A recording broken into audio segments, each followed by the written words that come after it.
There I was, standing ankle-deep in cracked, sun-baked dirt, watching my squash plants curl into themselves like they were trying to escape the heat.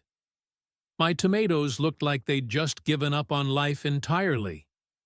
And no, that's not a metaphor. My entire irrigation system had gone dry overnight.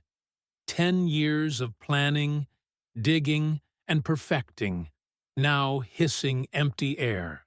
At first, I figured it was a busted pipe, maybe a valve broke. But when I followed the buried lines past my property edge, I found something that nearly made me choke on my own spit. The pipes had been rerouted. Not by accident. Not by some clueless handyman. No, this was surgical. New lines, fresh connections, even decorative mulch to hide the evidence. And sitting on her porch across the street, sipping iced tea like she ran the place, was her, Melanie Raines, president of the Greystone Hills HOA.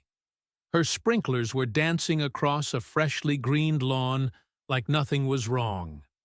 Only, it was my water. Now, I'm not the type to throw down in public, but I nearly went full garden hose Rambo. Instead, I took a breath, snapped some pictures, and marched over with what little fake politeness I could muster. "Melanie," I said, forcing a smile that probably looked more like a snarl, "any reason your sprinklers are hooked into my irrigation system?" She gave me that smug, tight-lipped HOA queen smile. "You know the type." "Oh, hey! I was wondering when you'd come by. The HOA decided to improve the community green spaces, and your irrigation lines ran through some easement zones, so we utilized them for the greater good." "You stole my water." "Let's not be dramatic. We filed a permit." "Yeah, a permit. One that her cousin, the city inspector, happened to approve. Real subtle. The crops were more than just plants. That land was my retirement plan. I spent nights pressure testing those lines with a flashlight and calloused hands. And now she was bragging about it in the HOA newsletter like she personally invented irrigation.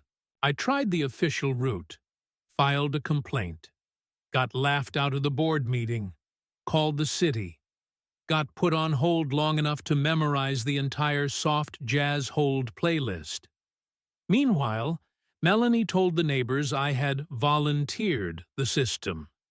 She even printed flyers, Hydration Harmony, a community water-sharing initiative. The audacity was Olympic level, but then, plot twist. While digging through my old blueprints, I remembered something. 3 years ago, I installed a backup system, a secondary grid buried deep and connected to a private well. I hadn't used it in years, but it was still there, and I still had access to it, remotely, via app. And guess what? That's the one Melanie tapped into. One swipe, and I could cut her off completely. But where's the fun in that? Nah, this was chess, not checkers. So I lowered the pressure, just a little. Sprinklers sputtered. Melanie hit Facebook like a weather reporter on Doomsday, called in an engineer, even got a news crew involved. Meanwhile, I was sipping coffee and watching the chaos unfold like it was Sunday morning cartoons. After a few days of technical anomalies, I pulled the ultimate move. I gathered all the proof. System blueprints, control app logs, drone footage of new lines.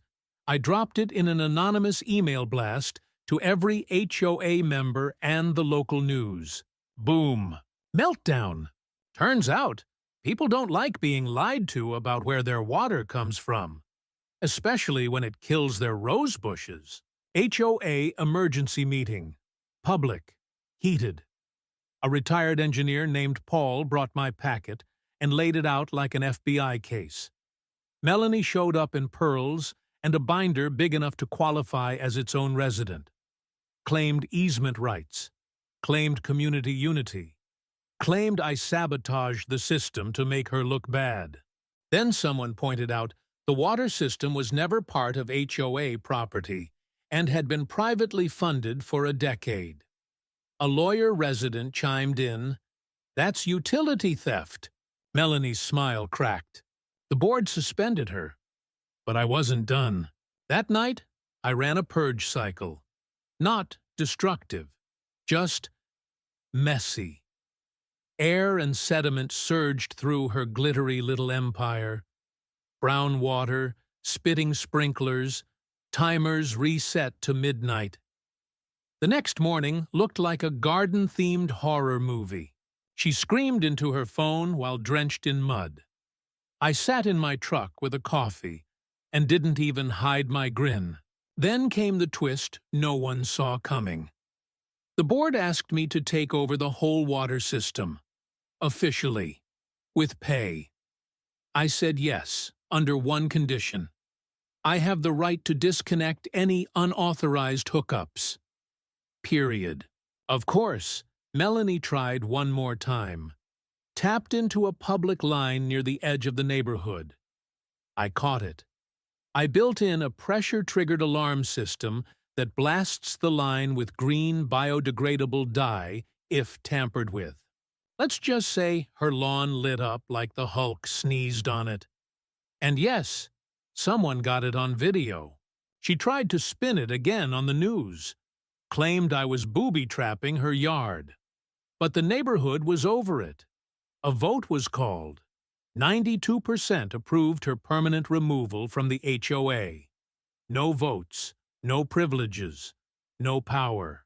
I dropped off a parting gift the next day. A gold-painted sprinkler head mounted on a tiny wooden base with the words, "For services to irrigation comedy, retired." She moved 3 weeks later. The new guy? Bill, retired firefighter, loves tomatoes. We get along great. So, yeah, if anyone ever tries to hijack your irrigation system, remember this. It's not about revenge. It's about control. And knowing when to open the valve and when to flood their lies. What would you have done in my shoes? Drop your thoughts in the comments. I want to hear how you'd handle a HOA gone rogue.